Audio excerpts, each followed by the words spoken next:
¿Cómo saber cuándo es el momento para recurrir a un profesional de la salud mental? ¿Cuáles son los síntomas que nos avisan que necesitamos de un psicólogo o de un psiquiatra? Y probablemente la pregunta más importante de todas sea ¿por qué siempre esperamos hasta el final para pedir ayuda? Hoy en Vulnerables, Yael Valdés Querol, una psiquiatra que nos habla acerca de la importancia de quitarle el estigma a nuestra salud mental para que de una vez por todas deje de ser un tabú. Bueno, Yael, empezamos por el inicio, ¿no? A ver a dónde nos lleva.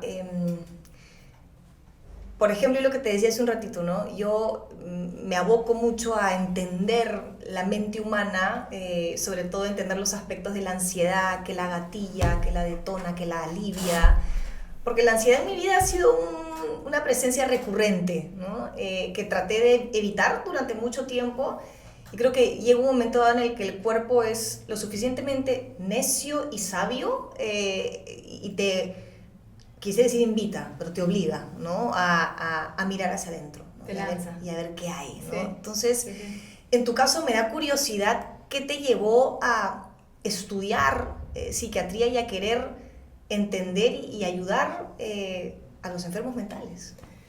Wow. Es una pregunta que me hacen poco, ¿sabes? O sea, como siempre es hablar de temas como muy de salud mental. Y en realidad yo tuve la suerte, siempre digo suerte porque sí creo que es una suerte, de crecer en una familia donde siempre se habló de salud mental. O sea, donde la salud mental era como parte del día a día, ¿no? Ambos mis papás son psicólogos, estuvieron inicialmente metidos en el mundo de la psicología clínica y bueno, luego cada quien se dedicó a otras cosas, pero siempre muy ligados a la salud mental. Y yo tenía una relación bastante cercana con mi abuelo materno, que era psiquiatra. Entonces, hablar de salud mental era como casi tan normal como hablar de la salud física, ¿no? Qué maravilla. Entonces, pero así como tengo eso, también tengo mucha genética de temas de salud mental en la familia. Ok. Entonces, sí. Entonces, claro, no sobra la familia que en algún momento también ha necesitado de mucha ayuda y se ha conversado libremente. Entonces, el psicólogo para mí era como bastante usual desde niña. Nos mudamos, nos llevaron al psicólogo, regresamos a Lima, ingresé nuevamente a un colegio, o sea, entré a un colegio nuevo, me mandaron a un psicólogo, adolescencia me mandaron a un psicólogo, entré a la universidad, entonces como salud mental estaba ahí, ¿no? Y a mí siempre siempre me dio mucha curiosidad las personas. O sea, yo soy alguien que puede ir a un lugar donde hay mucha gente y que no se siente necesariamente cómoda socializando, pero me puedo sentar en una esquina y observar y quedarme observando horas y estoy feliz de observar a la gente. Y así he sido desde chica. Entonces, en determinado momento que tuve que elegir la carrera, estuve en el momento entre psicología y medicina, y bueno, me fui a estudiar medicina, ¿no? Y ya durante la carrera tuve como varios momentos donde dudé entre si hacer ginecología de niñas y adolescentes y ver temas de educación sexual y trabajar con una población que además yo consideraba vulnerable, o si hacer psiquiatría, o en algún momento incluso de abandonar la carrera de medicina e irme a estudiar psicología. Y esto fue a raíz de que cuando empecé a entrar en los hospitales y veía el trato tan poco humano hacia los pacientes, me empecé a frustrar un montón, ¿no? Y luego ahí, en vez de huir, decidí como darle la vuelta y decir, ok, no me voy a dedicar a la salud física, sino voy a dedicarme a esto que veo que tanta falta está haciendo, ¿no? Que es la parte de la salud mental. Y de hecho, hablando de los ataques de pánico, y un momento en que creo que la atención me parecía tan poco personalizada y las historias de las personas, de los consultantes, es decir, pero los pacientes que llegan a la emergencia resonaban tanto conmigo que empecé yo a tener como mucha ansiedad en ciertos momentos cuando venían los pacientes que estaban como necesitando de mucha ayuda, ¿no? Y eso para mí ya fue la confirmación de que lo mío no iba por estar en un quirófano, sino por como estar en un espacio y poder conversar. Entonces, ahí terminé de definir. Sí. Es rico lo que dices, ¿no? Porque estar en un espacio y poder conversar, y yo te pregunto, ¿hablar no sana? Sí, claro. Yo también siento... Hablar sana, hablar en un espacio seguro sana, ¿no? Y hablar con quien uno se siente en confianza también. Hay muchas cosas que también es importante guardar a veces. Sí, también, ¿no? también. Es como un poco de los dos. Sí, hay que saber ir despacio también, ¿no? Para sí. luego... además la confianza es algo que se construye, creo, ¿no? Sí. Uno no puede depositar toda su confianza, es algo tan preciado de una manera abrupta, ¿no? Sino sí. despacio. tal vez es una pregunta como, sí, grande, ¿no? Pero tú que has visto tantos pacientes y tienes tanta experiencia, ¿qué nos enferma de la cabeza? ¿Qué nos lleva a enfermar mentalmente, ¿no? ¿Cuál es esa carencia? ¿Qué hay ahí que nos está llevando al vacío, ¿no? O sea, en general en los temas de salud mental, si bien hay un componente genético importante, la otra gran parte es la parte ambiental, que en realidad es la parte social. Entonces, yo sí creo que una responsabilidad muy importante la tiene la sociedad en la que estamos viviendo, ¿no? Y lo que consumimos en el día a día.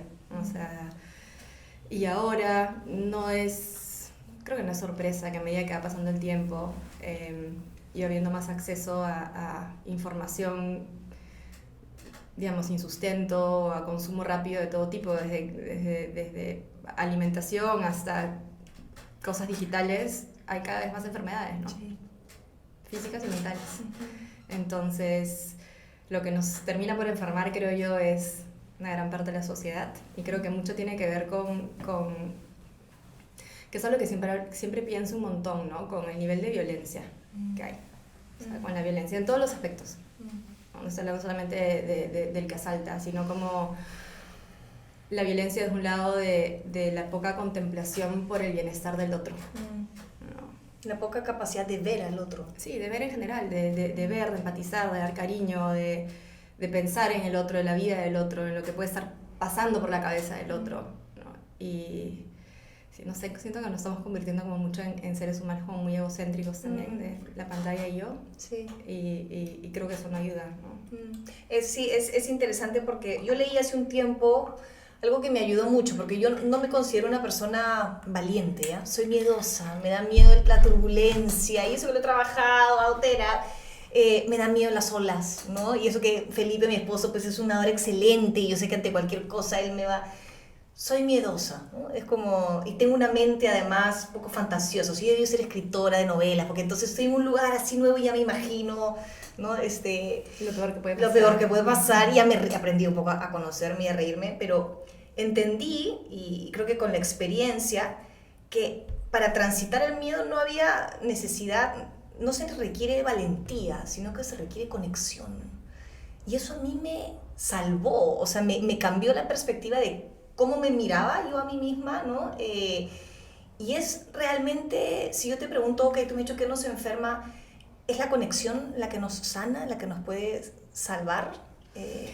Eso que decías como me parece súper interesante cuando tú dices lo que no es o sea, a través del miedo no es la valentía, sino la conexión que uno tiene, y en realidad creo que, o sea, sí, conexión sí, pero también pienso mucho en los valores y los objetivos que tiene cada persona, ¿no? Porque uno se pone a pensar, ok, ¿qué cosa de lo que estoy haciendo en este momento como me está acercando, alejando de mis valores o de mis metas?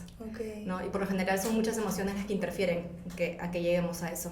Muchas veces el miedo, también dejo de hacer esto porque me da miedo, dejo de hacer esto porque me avergüenza, dejo de hacer esto porque me da culpa, dejo de hacer esto porque me genera, no sé, rechazo, ¿no? Y a veces todas estas emociones están en el medio del camino entre lo que somos ahorita y lo que queremos ser. Okay. Entonces creo que es más la conexión con aquello que queremos cumplir, con aquello que queremos ser, con aquello que queremos conectar en un futuro, ¿no? Entonces es como tener ese objetivo al frente y decir, ok, ¿qué necesito como para romper llegar o cambiar para llegar a esto? Claro. Entonces, claro, si le tengo miedo al mar, por ejemplo, y al mismo tiempo mis hijos disfrutan muchísimo de estar en la playa, posiblemente vaya con mis valores de querer pasar tiempo con ellos y conectar con ellos a través de un espacio donde ellos se sienten cómodos. Entonces, no me va a quedar otra que tener que, a través de esta conexión de lo que yo quiero lograr, bueno, ir por ese camino, ¿no?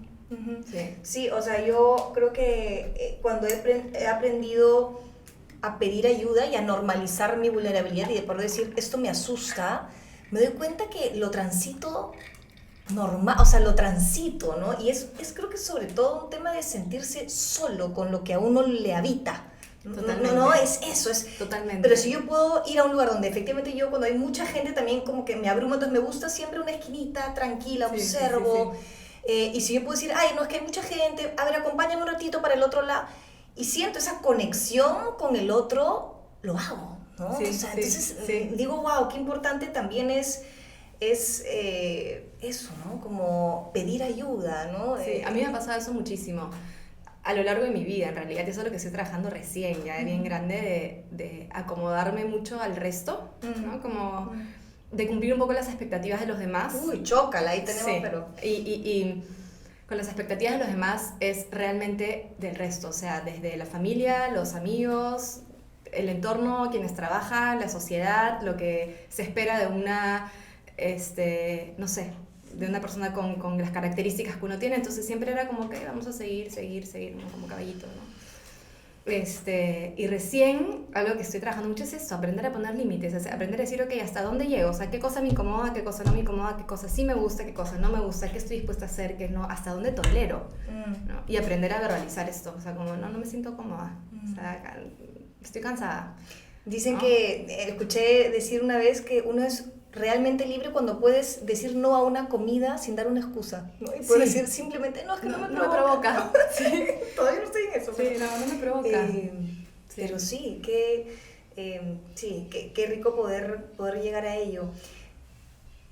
¿Qué sucede? Y es algo que a mí me ha tocado a nivel personal también. Quería detenerme un ratito en la medicación, que es un tema que genera discusión, ¿no? Polaridad en ciertos aspectos, ¿no? Sí. Y a mí la medicación en su momento me ayudó muchísimo. No tengo ningún problema con la medicación. Yo siento que es como que uno está en la mitad de una tormenta, en un bote que está así como a la deriva y el mar se mueve enormemente y no puedes pretender estar sin un chaleco salvavidas, ¿no? O sea, eso para mí ha sido en su momento la medicación y luego con la ayuda de mi psicóloga hace mucho tiempo y porque yo me sentía lista, ¿no? La pude dejar y ahora pues tengo otros mecanismos, otras alternativas, etc. Pero te pregunto honestamente y se lo pregunto a una psiquiatra, ¿no? ¿Qué te da la medicación y también qué te quita?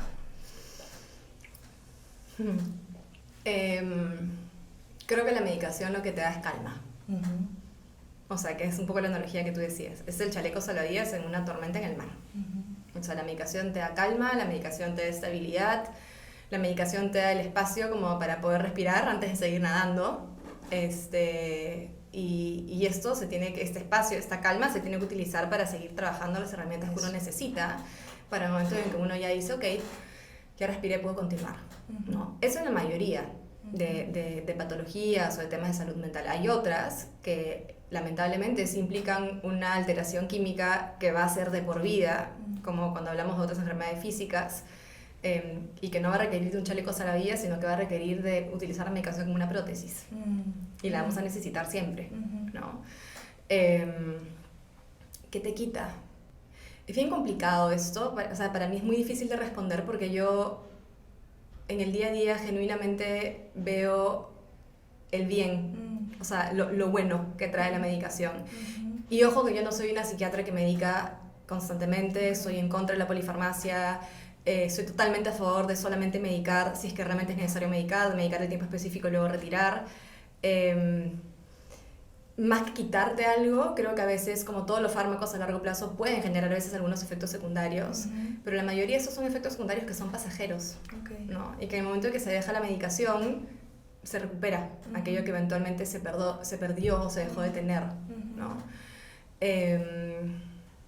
No sé, para mí es difícil responder qué quita, porque es como si preguntaras, no sé, qué quita la medicación para la hipertensión o qué quita la medicación para la diabetes, o sea, siento que más es lo que aporta que lo que quita. La idea de la medicación en una persona que la necesita es que esa persona como recupere funcionalidad y pueda hacer su vida con más normalidad y con bienestar y con tranquilidad. Entonces, si la medicación te está generando algo que impide que hagas esto, entonces no es la medicación correcta o no es la dosis correcta, porque la medicación debiera darte más que quitarte, ¿no? Sí, esa es mi postura en torno a los fármacos. Totalmente. Porque sucede también, claro, conozco gente que una vez que ya tienen la medicación, lo que a mí eso sí me genera frustración en lo personal, digamos, es que sé que hay temas adentro. A mí me interesa siempre llegar a entender, ¿no? Lo que nos puede haber, dolores, traumas que puedan haber estado ahí, que no necesariamente es todos los casos, ¿no? Pero cuando ya están en medicación, ya no hay ese ímpetu por querer sanar, no sé si me dejo entender, Ujú. lo he sentido en personas cercanas y hay algo en mí que, Ya, claro. pero ¿quién soy yo también para juzgar cómo Ya. se sentía esa Es que esa es la persona? chamba del psiquiatra, Ok. al final. O sea, Ok. la chamba está en decir, ok, vas a tomar esto, pero esta no es la solución. Ok. O sea, esto es el medio para lo que quieres conseguir. ¿No? Como te doy el transporte para que vayas como llenando tu carrito y llegues a la meta. Bien, bien. ¿No? Es como entrar a un supermercado con el carrito, pero ya si no lo llenas de nada antes de salir, ¿para qué fuiste? Ok. ¿No? Entonces, Ok. como te decía, la medicación creo que es un medio y una ayuda y un salvavidas para ir recolectando herramientas en el camino para el momento en que la tienes que dejar. Ujú. En las patologías donde la medicación solo se da por un tiempo, en aquellas que realmente lo requieren a largo Por plazo y para supuesto. siempre, bueno, Hay que es un hacer las proceso de paces con aceptación. eso. Exacto. Exactamente, ¿no? Es un Hacer proceso de las paces aceptación. con eso. Hablamos un poquito las emociones, ¿no? Caramba, las emociones que nos sobrepasan, que nos asustan. Yo pensaba, yo he hecho una formación muy bonita con Gabor Maté, no sé si lo ubicas, Uy, sí. doctor maravilloso, Wow, sí, la qué indagación monstruo. compasiva y bueno, estoy enamoradísima de su trabajo. Y él lo que nos dice es que no es que son las emociones las que nos enferman o nos anclan y son dolorosas, pero se pueden transitar, ¿no? Hay que llorar, hay que reír, hay que gozar, Sí, sí, hay sí. que molestarse, entonces tú transitas la emoción. El problema está con la interpretación que hacemos por sentir esa emoción, ¿no? Soy abandonable, ¿no? O no soy querida, o no me eligen, y nos quedamos como con esa idea, si hemos pasado un dolor, si papá se fue cuando no era una niña, por ejemplo, ¿no? Hay tristeza, ¿no? Y esa tristeza hay que transitarla, hay que sentirla de la mano de un terapeuta o no, como cada uno lo sienta. El problema está cuando uno se queda con soy abandonable, ¿no? Y te quedas con esa herida que de alguna manera repercute en tu día a día, con tus parejas, en tu trabajo, digamos, no es tanto la emoción lo que nos puede llegar a anclar, sino la interpretación que hacemos de la emoción, Claro. la creencia que queda de esa Claro, emoción, claro. lo que nos quita vida, ¿puede ser? Sí, lo que pasa es que creo que tanto con las emociones como con los pensamientos, pero específicamente hablando de las emociones, creo que es muy difícil de entender, sobre todo cuando hay emociones específicas que toman como cierto protagonismo en nuestras vidas, entender que nosotros no somos la emoción, Eco. ¿no? O sea, somos una persona que tiene emociones. Entonces, no soy una persona miedosa, soy una persona que puede sentir miedo en ciertas situaciones, ¿no? No soy una persona celosa, soy una persona que puede sentir celos en ciertas situaciones. Igual, o sea, a veces aparecen pensamientos que pueden quedarse muy anclados, como soy una mala persona, soy una mala persona, soy una mala persona porque hice esto, ¿no? Soy una persona abandonable, entonces, no, soy una persona que pasó por un episodio donde sucedió esto, ¿no? Entonces, a veces, el sacarnos como esa etiqueta de soy una persona es como blanket para llenar con la emoción el pensamiento, es lo complicado. Pero eso, o sea, separar nosotros como ser humano y como individuo de nuestras emociones, o sea, somos una persona que tiene emociones, somos una persona que tiene pensamientos, no somos ni lo uno ni lo otro, ¿no?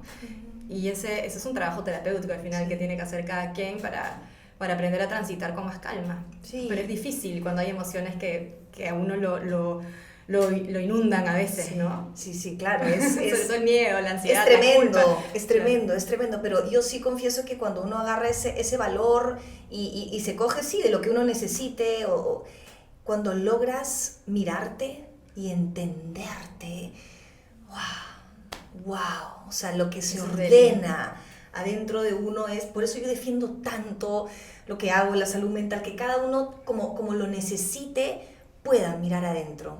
Porque cuando logramos mirar adentro y entender por qué reaccionamos como reaccionamos, por qué somos como somos, que no es que estás fallada, que no llegaste fallada, sino que hubieron heriditas que de pronto uno las tomó como de uno, entendemos nuestra historia. Para mí es tan importante la infancia porque nos permite entender y además entender la infancia de nuestros padres. Eso sí. Para mí es importantísimo porque permite ordenar un rompecabezas que a veces uno piensa que no tiene ni pies ni cabeza, ¿no? Es difícil, o sea, hablabas esto de mirar adentro, de conocerse, aceptarse, y en realidad creo que la gran mayoría de seres humanos no disfrutamos de sentir dolor. Y mirar para adentro y mirar aquello que nos hace daño o aquello que no es efectivo o aquello que nos está impidiendo como conectar con el resto, que muchas veces son situaciones dolorosas, es algo que muchas veces se quiere evitar. O sea, nadie quiere sentir dolor, ¿no? Nadie quiere sentir dolor, nadie quiere mirar hacia adentro, pero cómo podemos conectar con otras personas si no es a través de la vulnerabilidad o a través de las emociones, ¿no? O sea, cómo podemos crear vínculos estables si no tenemos la capacidad de poder como sanar nuestro propio dolor para poder conectar también. Entonces, justo hoy día me escribían para sacar una cita y para terapia de pareja que yo no hago. Me decía, bueno, yo tengo esto y este diagnóstico y mi esposo tiene este y este diagnóstico. Qué mezcla tan compleja, ¿no? Y se ríe. Y yo de verdad que sentí muchas ganas de responder y decirle, no es una mezcla compleja. O sea, creo que situaciones complejas o emociones complejas tenemos que navegar todos al final, ¿no? Da igual la etiqueta que le pongas. Creo que al final la clave de sacar adelante una relación, un vínculo es esto, es tener la capacidad de poder mirar adentro, detectar lo que tienes que sanar, el dolor que tienes que transitar, y solo así vas a poder conectar con otro ser humano, ¿no? Entonces, pero bueno, ahí quedó pendiente esa respuesta. Pero me iban a decirle como, claro, no, o sea, complejos podemos ser todos, ¿no? ¿Qué tan importante y qué tanto peso deberíamos darle a un diagnóstico? Porque claro, también siento que una vez que tenemos, yo entiendo, uno quiere saber qué me pasa, ¿no? Quiero entender qué me pasa, pero a su vez hasta qué punto también una vez que nos dan el diagnóstico, un poquito como te puedes quedar en el diagnóstico y a su vez tampoco creo, no lo sé, siento que, ¿no? Que puede hacer bien enamorarte de tu diagnóstico, o no lo sé. Sí, el tema del diagnóstico es un tema muy debatible, ¿ya? Yo estoy segura que si me hacen el DHA, el THD, el TH, me tomen esto, alguna de esas vainas, digo ya. Sí, de todas maneras, o sea, todos cumplimos criterios para algo, al final. Los diagnósticos sirven, al igual que en salud física, para encontrar un tratamiento que funcione. Okay. Para eso sirve. Y yo siempre digo, así como nadie camina por la calle con su etiqueta de miopía, diabetes, hipertensión, ovario poliquístico, no tienes que caminar con una etiqueta que te diga, no sé, ansiedad, depresión, TCA, etcétera, ¿no? Sin embargo, entiendo muchas veces, y lo entiendo porque lo he vivido en carne propia también, cuando has vivido durante muchísimos años sintiendo que hay algo en ti que no termina de encajar con el resto de la sociedad, y finalmente a través de una etiqueta o de un diagnóstico te entiendes. Okay. Entonces ahí es importante, ¿no? Ahí es importante cuando el diagnóstico te termina dando un sentido de pertenencia. Okay. ¿No? El diagnóstico te da un sentido de pertenencia, te da una manera de entenderte, y genera calma también, a veces. Okay. ¿no? Qué bonito eso que dices, porque es darle la vuelta también, ¿no? Sí. Al mismo tiempo no hay necesidad de compartirlo todo el tiempo. Creo que lo complejo del diagnóstico es cuando la persona se agarra del diagnóstico para justificar situaciones que en realidad pueden ser manejadas o tratadas de una manera distinta, ¿no? Creo que la justificación de ciertas conductas a través de una etiqueta diagnóstica es lo complicado. ¿Se puede, esta es una pregunta, una utopía, yo no lo sé, es mi búsqueda, pero ¿realmente se puede llegar al equilibrio, ¿no? A vivir en equilibrio, en paz? ¿Qué es el equilibrio, no? No lo sé, te lo O sea, me pregunto. puedo pensar y digo, creo que no existe un equilibrio igual para todas las personas. O sea, como hablábamos ahorita también, creo que el equilibrio en cada persona depende de aquello que quiere construir en su vida, ¿no? O sea, aquellos valores a los cuales quiere estar alineado, de aquellas cosas que no quiere repetir y que de repente ya hizo, ¿no? Entonces, creo que depende mucho de qué definimos como equilibrio, ¿no? Y creo que si lo ligamos a aquello que queremos como lograr como objetivo de vida, o aquellos valores a los cuales queremos como pegarnos siempre, bueno, podemos cada quien encontrar la definición de su propio equilibrio y ver cómo lo alcanza, ¿no? Pero a día que hay un equilibrio universal, idéntico para todas las personas, creo que tantos equilibrios como personas en el mundo. Totalmente. Yo creo que un poquito llego a cuando me amisto con lo que soy, ¿no? O sea, con lo que me habita. Exacto. Y lo acepto y entiendo de dónde viene y soy amable, porque durante tantos años que de pronto estaba en un lugar y me venía el mareo, entonces el vértigo, yo misma, ¿no? ¿Cuánto te limita, no? ¿Cuánto me limita, pero además cuánto me machacaba, ¿no? Micaela, mira cómo todo el mundo disfruta en la fiesta y tú no puedes, ¿no? Como, o Micaela, te llama antes, ¿no? Me llamaba un chico que me gustaba, y yo en el ataque de pánico que ni siquiera podía contestarle, ¿no? Y cuando empecé a entender mi sensibilidad, que es algo de lo que habla Gabor muchísimo, y es que dice, heredamos muchas veces la sensibilidad, ¿no? ¿Qué es lo de la sensibilidad? Es una piel un poquito más delgada que otras, ¿no? Entonces, Sí. El dolor duele más, todo se siente un poco más. Y empecé a ser como compasiva, creo que empecé ahí a encontrar o a sentir un poquito más de equilibrio, ¿no? No porque no sienta a veces nervios o ansiedad o miedo, aprendí a perderle el miedo al miedo, Claro, ¿sabes? O sea, como... Claro, y creo que para eso sirven los diagnósticos, que es lo que te decía, que es eso, es wow, ok, tiene sentido, esto es lo que me pasa. Okay. ¿No? ¿Tengo un trastorno de ansiedad? Sí, ok. ¿No? ¿Cómo hago? ¿Cómo lo manejo? ¿Cómo lo soluciono? Es eso, diagnóstico para el tratamiento y cómo lo manejo ahora en adelante. Para algunas personas, para otras es sentido de identidad y pertenencia. Y para otras lamentablemente puede ser una justificación. Es ahí donde no estoy de acuerdo, ¿no? Okay. Pero yo creo que sí, que a veces los temas de salud mental en efecto nos hacen personas que nacemos como insolados, ¿no? Es como cuando, literal, o sea, cuando estás al sol y te insolas y estás achicharrado y viene alguien y te va... mejor no me toques, ¿no? Sí. Entonces es esa sensibilidad adicional que tenemos algunas personas y frente a las cuales hay que simplemente estar como alerta, atento, atenta, saber eso, aprender a poner límites. Y eso es a través de detectar hasta dónde tolero yo. ¿No? Y creo que la importancia, es algo que estoy trabajando yo también, muchas veces confundimos, nos da miedo decepcionar, ¿no? Decepcionar al otro porque creo que también se mezcla la idea de decepción con abandono, ¿no? O sea, si yo te decepciono, entonces Me vas a dejar. Me vas a dejar. Y creo que a veces hay que hacer el ejercicio, porque la circunstancia de pronto lo amerita, de decepcionar, si es que tiene que ser a alguien, para entender que a veces hay vínculos fuertes que pueden aguantar una decepción, ¿no? Que es algo pasajero y que si el vínculo es lo suficientemente fuerte, Exacto. nadie se va a ir, ¿no? Exacto. Y hacer cuerpo eso, ¿no? Pero claro, nos da tanto miedo, y el otro día pensaba, ¿por qué nos da tanto miedo decepcionar? Y no es el miedo a la decepción, Es el miedo al abandono. es el miedo al abandono. A la pérdida del vínculo. Y eso, cuando los vínculos son lo suficientemente fuertes, yo creo que hay vínculos que pueden, ¿no? Aguantar pequeñas, no lo sé, ¿no? Distintas decepciones, porque es importante ponerse uno primero, ¿no? Sí, claro, o sea, los vínculos en general de cualquier tipo, sea amical, familiar, de pareja, son vínculos que van a cambiar. O sea, los vínculos están en un cambio constante a lo largo de la vida. O sea, el vínculo con nuestros papás no es igual cuando nacemos, cuando estamos en la infancia, en la adolescencia, en la adultez, cuando tenemos hijos o no los tenemos. O sea, los vínculos están en un cambio constante. Y así como están en cambio constante, hay vínculos que también pueden terminarse. A veces el temor a poder construir nuevos vínculos, ¿no? Es lo que nos hace como aceptar demasiadas cosas, a veces. Y la otra es como, a veces tenemos que rompernos también para volver a construirnos, ¿no? A veces hay que romperse o hay que terminar ciertos vínculos que puede ser muy doloroso para tener contacto con la realidad. Es como un quiebre, un zoom out y decir, ok, ¿qué estuve haciendo? ¿No? ¿Por qué me duele tanto? ¿No? ¿Cómo sano esto? O sea, ¿qué cosa no voy a hacer de nuevo igual más adelante? Sí, yo a veces pensaba que a veces hay que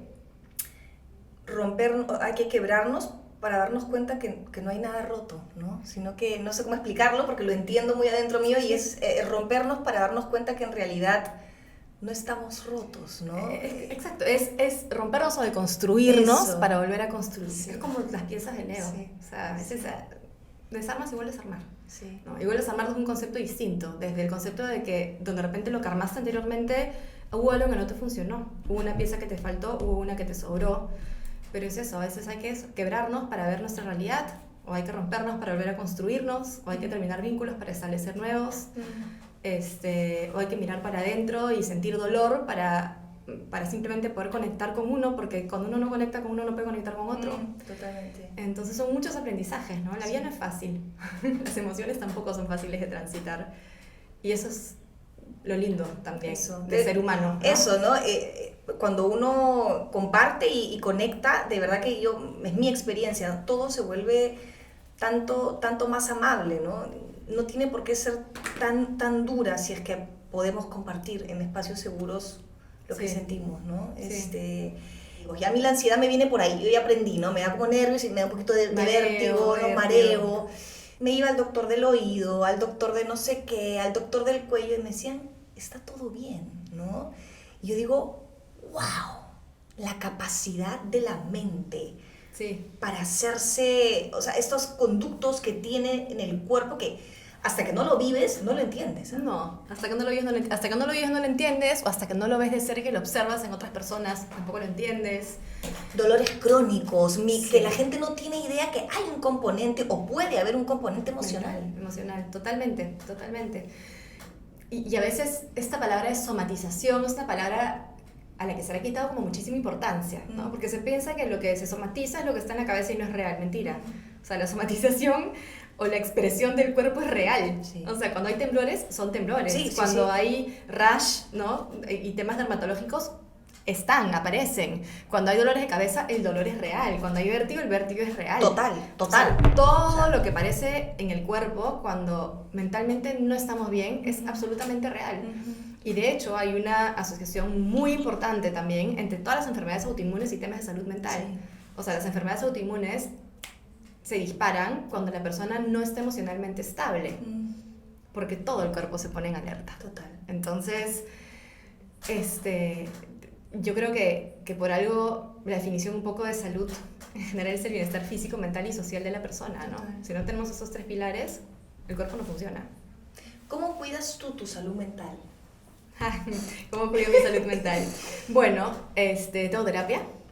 Yo voy a terapia. He cambiado diferentes tipos de terapia a raíz de diferentes cosas que he ido transitando en mi vida. Tomo medicación, siempre lo he dicho, y mi medicación para mí es absolutamente necesaria por diversas cosas también.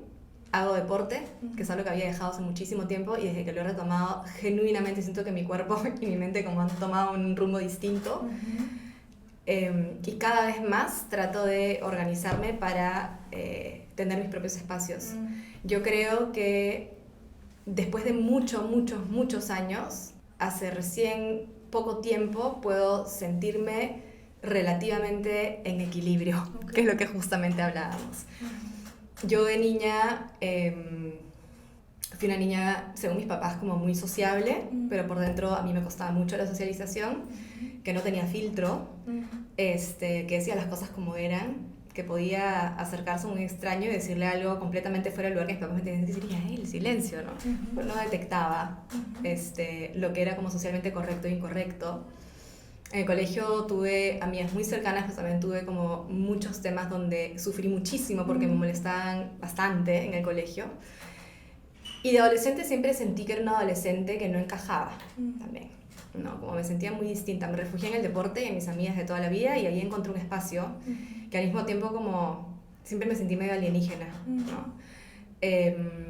Fui creciendo, yo fui mamá súper joven, me metí a estudiar medicina, me dejé de estudiar, pero yo pasé por diagnósticos de ansiedad generalizada, tuve ataques de pánico, me llegué a desmayar, pasé por diagnóstico de prácticamente TOC, de estrés postraumático, depresión recurrente, de hipersensibilidad, de todo, pasando por todo. Y recién hace unos años dije, ya, esto no es real, o sea, no puede ser, o sea, me dan X diagnósticos y siempre que me llegan era como, parece pero no cumples todos los criterios, ¿no? Como, sí, tienes depresión, sí tienes ansiedad, y era como, lo sé, lo siento y lo he vivido, esto me queda clarísimo, pero todo lo demás no me calza. Entonces tienes rasgos, pero no parece, pero no. Y me acuerdo que empecé a ver, empecé a investigar, empecé a leer un montón, bueno, me separé y pandemia a mí me hizo mirar para adentro y enfrentar dolor, y para mí fue desarmarme y volver a armarme. Y en esos últimos años dije, ya no, acá hay algo que no estoy queriendo ver. No, empecé a investigar, y dije, eso está pasando. Wow. Y fui y me hice mi detección, y me hicieron detección y me diagnosticaron, que en realidad no es un diagnóstico per se, pero que era autista. Entonces, y a mí esa etiqueta me sirvió. Ahí decía que las etiquetas sirven. A mí me fue, hasta el día de hoy, como lo hablo muy poco, pero fue calma. O sea, dije, por fin, o sea, todo lo que he vivido en mi infancia, en mi adolescencia, en mi adultez, tiene sentido. O sea, ya, tengo calma, ¿no? Como, entiendo todo. Entonces, a mí sí me dio un sentido de pertenencia, como el saber que era autista fue, ya, ¿qué hago a partir de ahora? Ok, ya sé por qué me siento así. Ahora pongo mis límites, ahora esto no lo tolero, ahora ya sé cómo expresarme, voy entendiendo qué cosas de repente socialmente como no eran muy aceptadas, entiendo por qué. Pero no he dejado de hacer mis cosas, al contrario, he empezado a hacer mucho más, porque desde que me entendí, he empezado a hacer muchísimo más. Entonces, es todo un tránsito, el tema de la salud mental, el conocerte. Entonces me preguntas qué hacía por mi salud mental y creo que lo que hice en todo momento fue siempre buscar encontrar un bienestar y buscar entenderme, que es algo que finalmente logré. Y desde ahí buscar soluciones. O sea, no dejo mi terapia por nada. Cambié de terapia hasta que encontré la terapia que realmente necesitaba, que era una terapia que me ayuda a empezar a flexibilizar y a soltar el control, porque soy una persona como muy estructurada. O sea, demasiado estructurada y por eso tanta ansiedad. Encontré, o sea, dije, ok, con este diagnóstico que tengo, la comorbilidad con depresión y con ansiedad es altísima, entonces tengo que hacerme cargo de mí misma y de mis 2 hijos, no voy a dejar mi medicación, ahí la tengo, y voy a empezar a darme espacios para mí, para conocerme, para disfrutar de mis tiempos, porque independientemente de yo como psiquiatra y de yo como madre, soy yo como persona. Y he estado en ese descubrimiento esos últimos años y ha sido como... Qué alivio, porque además qué maravilla lo que dices, que te pueden dar un diagnóstico que te da una calma, y lo que me ha encantado lo que viene pues, ok, ¿y ahora qué hago con esto? Y eso es. Okay. A mí me sirvió, ¿qué hago con esto? Wow, ahora entiendo. Ok, entonces leo, aprendo, detecto qué cosas no voy a tolerar, qué cosas sí voy a tolerar, qué cosas tengo que dejar de sobretolerar, ¿no? Qué ambientes no me gustan, ya no tengo que ir. Que ambientes sí me hacen sentir cómoda cuando me doy cuenta que mi cuerpo ya no puede más y necesito como darme un espacio para bajar, ¿no? Y llegar a mi basal sensorial para volver a exponerme. Entonces son todas cosas que he ido aprendiendo, ¿no? Y que bueno, que no supe antes por muchas cosas. Estigma y creo yo temas de género, ¿no? Pero ese es otro tema. Ese es otro, ese es otro tema. Tengo una pregunta que, wow, a mí me toca porque viene gente a mis talleres y generamos unos espacios muy bonitos, muy sanadores. ¿Qué haces, Yael, cuando puede llegar alguien a tu consulta y te dice, ya no quiero vivir? ¿Cómo se...? Y claro, yo a veces pienso, yo me acuerdo que estaba hace muchos años con un médico, porque justamente estaba así yo, un poco con un trastorno de mucha ansiedad, y yo me acuerdo de mirar al médico, él era un doctor general, no sé cómo se le llama, y yo le decía, es que tú no tienes idea de cómo yo me siento. Y cuando, bueno, a veces llegan personas a este espacio con un dolor tan grande, ¿no? Que se están aferrando a la vida y tú te das cuenta cómo pueden, como, ¿no? Como de un hilito delgadito, ¿no? Claro, es muy, oh no, ven, no pasa nada, vive la vida. No. Creo que eso es lo más invalidante que le pueden decir a alguien. Exactamente. Que realmente exactamente. está... Y la explicación... Yo la veo como muy sencilla, pero en realidad es bastante más compleja, pero yo diría que la mayoría de personas que se quieren matar, que quieren acabar con su vida, no es porque genuinamente quieren morir o experimentar la muerte, sino porque quieren dejar de sentir lo que están sintiendo. Wow. O sea, esa es la realidad. Entonces, no es me quiero morir, es quiero dejar de sentir esto. O sea, no quiero sufrir más. Entonces le digo, ok, genial. O sea, para eso estamos acá. O sea, dejar de sufrir se puede. Este es el lugar. He intentado de todo, no. Vamos a ver más opciones. O sea, primero vamos a ver bien qué hay. Para eso sirve el diagnóstico. Y luego vemos qué hacemos. O sea, de esto que hay acá, ¿cuál es el abanico de opciones? O sea, te prometo, si después de esto igual sigues sintiendo dolor, te la doy. Pero no. Y realmente es eso. O sea, las personas detectan qué es, dejan de sentir dolor, vuelven a conectar, lo que te decía, con sus objetivos y sus metas de vida, vuelven a reconocer como los motivos que tienen para haberse aferrado a la vida y están, ¿no? Y a veces cuando miran en retrospectiva le dicen, sí, ¿te acuerdas cuando? Qué bueno que no me maté, sí, claro, ¿no? Wow. Y a veces otra pregunta que les hago a veces es, ¿por qué todavía no te has matado? Es que es una pregunta muy dura, pero me miran y me dicen, sí, porque de pronto hay una parte tuya que dice, efectivamente. Exacto, por X, Y, Z, y te da un motivo, ¿no? genial. Es que esto Entonces, que me has dicho esto de no hay nada más invalidante para alguien que está sufriendo que tapar su dolor porque sobrepasa a la otra persona. No, todo va a estar bien. Ay, no, pero ¿qué estás hablando? Ay, ¿qué estás hablando? ¿No? Me parece tan doloroso y tan como invalidante que... sí, y yo creo que hay que empezar a hablar de la muerte con más normalidad. Ujú. O sea, hablar de la muerte como se habla de la vida. O sea, finalmente todos nacemos y todos vamos a morir. Lo más probable es que nosotros no vamos a elegir cuándo. No lo elegimos. Sí, mi afán de control ya uno quiere, ¿no? Claro, uno quiere saber todo, vamos a todas partes, pucha, tarot, astrólogo, Todo, amigo, todo, la carta dónde, astral, la toda la vaina, yo no entiendo nada. Sí, pero- claro, cuando hay sobrecontrol todo queremos saber, ¿no? Claro. También high five, pero es así, al final es muchas veces regresando otra vez a esto, ¿no? No es el querer morir, sino el querer dejar de sufrir, y ahí lo importante es conectar con lo que aún te está manteniendo con vida, Bien, buscar salida, buscar solución, bien. y reencontrar un camino, ¿no? Pero quien realmente quiere morir es porque realmente está pasándola mal, Ujú. ¿no? O sea, Ujú. y hablar y preguntar con normalidad. O sea, si me Totalmente. preguntas, me dicen que, Totalmente. ¿por qué te quieres matar? Y le digo, sí, Totalmente. ¿por qué no? Más bien, si no les pregunto, de repente termina sucediendo y ahí el error es mío, ¿no? Totalmente. O sea, es una pregunta que se tiene que hacer, así como preguntas, ¿cómo estás comiendo? ¿No? ¿Cómo está tu apetito? ¿Cómo está tu sueño? ¿Cuáles son las emociones que más te cuestan regular? Etcétera. ¿Has pensado en quitarte la vida? Es una pregunta que tienes que hacer. O sea, cuando trabajas en salud mental. Si no, estás dejando pasar un elefante rosado con rayas azules delante tuyo, ¿no? Totalmente. Y si no lo, y claro, y es porque además muchas veces no tocamos o no se toca el tema porque a uno al otro le sobrepasa, ¿no? No puede con el dolor de esa persona y entonces y es también decir te veo con tu Exacto. dolor, ¿no? Eres bienvenida aquí con tu dolor, con esto que estás sintiendo. Vamos a entender qué hay ahí, ¿no? Vamos a acompañar eso. Vamos Y más a... bien, gracias por confiar en mí para transitar este proceso, Claro. ¿no? O sea, yo sí lo agradezco un montón. O sea, cuando alguien viene al consultorio con tanto dolor y deposita genuinamente, al final es su vida y su bienestar en ti es motivo también de agradecimiento, ¿no?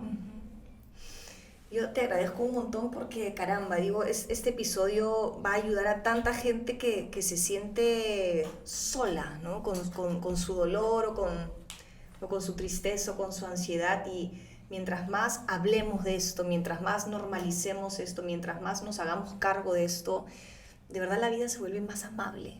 Yo sé lo que es, creo que tú también, lo que es sobrevivir, ¿no? Sí. Y llegar a un punto en el que dices, no, esto no puede ser que la vida sea esto, ¿no? Tiene que haber algo más. Y o sea, creo que si hay algo que compartimos todos los seres humanos, vivamos donde vivamos, vengamos donde vengamos, es que somos personas con emociones, y somos personas con pensamientos, y somos personas con creencias. Y con infancias. Y con infancias, sí, y somos personas cambiantes, que de hecho es lo único constante en el tiempo, es que vamos a ir transitando y cambiando. Y en ese cambio, en ese tránsito, va a haber momentos donde las emociones nos van a sobrepasar y va a haber momentos donde se van a regular. Y creo que lo único importante es recordar que en momentos de crisis no es fácil de recordar, y es que en verdad ninguna emoción es para siempre. Eso. O sea, genuinamente son como olas, o sea, vienen, revientan, por último te revuelcan y desaparecen, Sí. ¿no? Entonces creo que lo difícil está en aprender a transitar, pero Eso se necesitamos puede. nuestras tablitas, nuestro corchito. Se aprende, y a veces a veces se necesita este corcho, esa la vida, esta tabla, que puede ser terapia, puede ser tu tribu, puede ser la medicación, o las tres cosas, Total. por un momento, por un tiempo, y luego ya, me voy como deshaciendo nuevamente de lo que me funciona en ese momento y ahora ya no necesito, ¿no? Nadie es libre, nadie está libre de en algún momento necesitar ayuda en salud mental, así como nadie está libre de en algún momento tener una neumonía, Sí, ¿no? sí. O sea, genuinamente. Así que nada, buscar ayuda en salud mental tiene que ser, espero, en algún momento tan normal como buscar ayuda en salud física. Total. Y sí, creo que la única manera de quitar el estigma y de que deje de ser un tabú es espacios como estos, ¿no? O sea, es hablarlo y normalizarlo y saber que si las personas no tuviésemos emociones seríamos un objeto posiblemente, ¿no? Entonces eso es lo que nos hace humanos al final.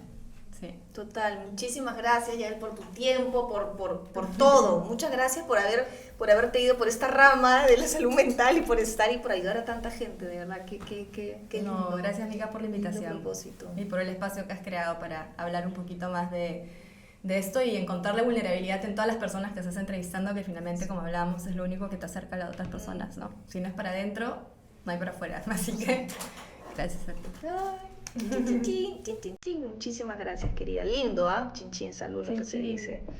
Qué rico.